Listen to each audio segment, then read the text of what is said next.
இலங்கையில் வந்து ஒரு அதிசயமான சம்பவம் நடந்திருக்கு. என்னென்னு பார்த்தீங்கன்னு சொன்னால், ரெசிடென்ஸ் விசா கொடுத்துருக்காங்க இலங்கையில் இருக்கிற எல்லாரும் வந்து வெளிநாடுகளில் மேலத்தேசிய நாடுகளில் வந்து இங்கே வந்து உலகமகா பொய்யெல்லாம் சொல்லி விசாவை கஷ்டப்பட்டு எடுத்து 10 அரசாங்கத்திட்ட அநேகமாக உலகமகா நடிப்பெல்லாம் நடித்து அரசாங்க உதவி தொழிலும் எடுத்துக்கொண்டு இங்கே நடக்கிற அறவாசி கூத்துகளில் முக்காவாசி கராங்குட்டி வேலையிலும் பார்த்துக்கொண்டு வாழைக்குள்ள இலங்கையிலையும் வெளிநாட்டவருக்கு நாங்கள் பதிவிட விசா வந்து தருகிறோம் என்று கூப்பிட்டு இன்றைக்கு கொடுத்து வச்சாச்சு, ஆரம்பித்தாச்சு ஒரு ஆளுக்கு.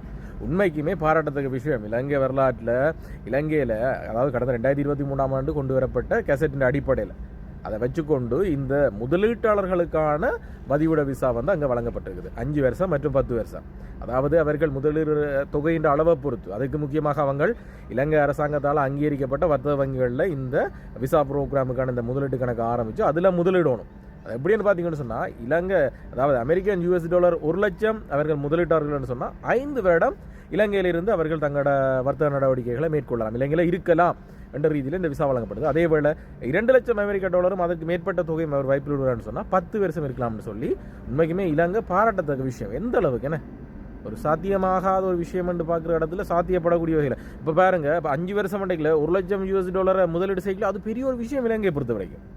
அப்போ இனிமேல் இப்போ இது வந்து ஒரு ஜெர்மன் பிரசிடென்ட் நினைக்கிறேன், அவருக்கு தான் இந்த பதிவிட விசா கொடுப்பட்டிருக்குது.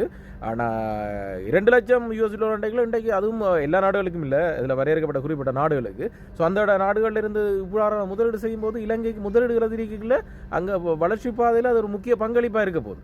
அப்போ அரசாங்கம் மேற்கொள்கிற இந்த நடவடிக்கை வந்து உண்மைக்குமே ஒரு இலங்கையை பொறுத்தவரை இலங்கையோட தற்போதைய நிலைமைக்கு ஒரு கை கொடுக்கக்கூடிய ஒரு நிலையாக தான் காணப்படுது. அப்போ நல்ல ஒரு விஷயம் நடந்திருக்கு. இலங்கை வாழ் மக்களுக்கும் இது ஒரு சாதகமாக அமையும்.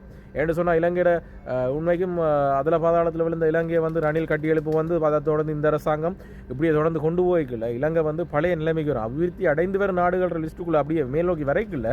உண்மைக்குமே இலங்கைக்கு ஒரு நல்ல ஒரு பெயர் இருக்கும் சர்வதேச ரீதியில்.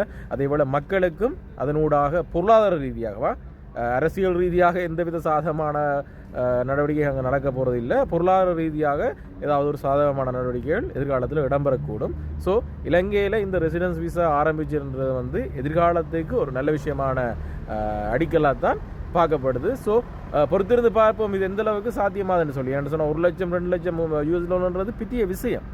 அப்போ பெரிய பெரிய முதலீட்டாளர்கள் இலங்கையை நோக்கி நகர்வினம், இரண்டாவது தீவு இலங்கை நோக்கி நகர்வில் அது இலங்கைக்கு இன்னும் நன்மையை செய்யக்கூடிய மாதிரி தான் இருக்கும்.